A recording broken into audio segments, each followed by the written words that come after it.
10ஆம் வகுப்பு இலக்கணம் ஒரு மதிப்பெண் வினாக்கள் விடைகள். உயிர் 12ம் மெய் 18ம் ஆகிய 30 எழுத்துக்கள் முதல் எழுத்துக்கள். முதல் எழுத்துக்களைச் சார்ந்து வரும் எழுத்துக்கள் சார்பெழுத்துக்கள். சார்பெழுத்துக்கள் 10 வகைப்படும். அளபடை 2 வகைப்படும். அவை உயிரளபடை, ஒற்றளபடை. உயிர் 12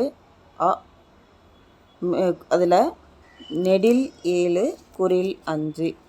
நெடில் எழுத்துக்கள் ஆ, இ, உ, ஏ, ஐ, ஓ, ஔ. குறில் எழுத்துக்கள் அ, இ, உ, ஏ, ஓ. நெடில் 7 வினா 6 வகைப்படும். வினா 6 வகைப்படும். விடை 8 வகைப்படும். விடை 8 வகைப்படும். ஆசிரியர் மாணவரிடம் வினவும் வினா அறிவினா. ஆசிரியர் மாணவனிடம் வினவும் வினா அறிவினா. மாணவர் ஆசிரியரிடம் வினவும் வினா அறியாவினா. மாணவர் ஆசிரியரிடம் வினாவும் வினா அறியாவினா. தொலைவில் தோன்றுவது மரமா மலையா என்று ஐயத்தோடு கேட்கப்படும் வினா ஐய வினா. தொலைவில் தோன்றுவது மரமா மலையா என ஐயத்தோடு கேட்கப்படும் வினா ஐய வினா. மெய்யெழுத்துக்கள் 3 வகைப்படும். வல்லினம் கசட தபர, மெல்லினம் ஞனன நமன, இடையினம் எரள வழல. ஒற்றளபடையாக வரும் மெய்யெழுத்துக்கள் 10. ஒற்றளபடையாக வரும் மெய்யெழுத்துக்கள்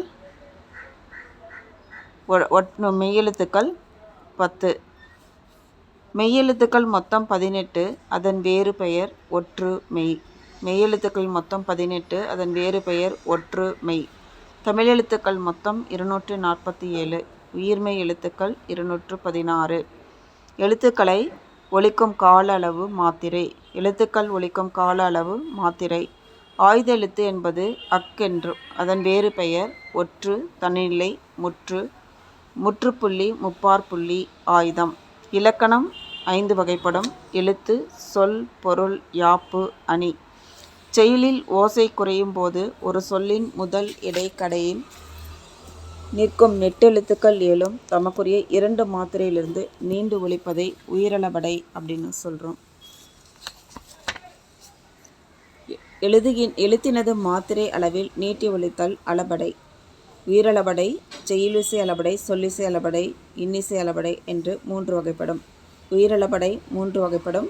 செய்யுளிசை, சொல்லிசை, இன்னிசை அப்படின்னு 3 வகைப்படும்.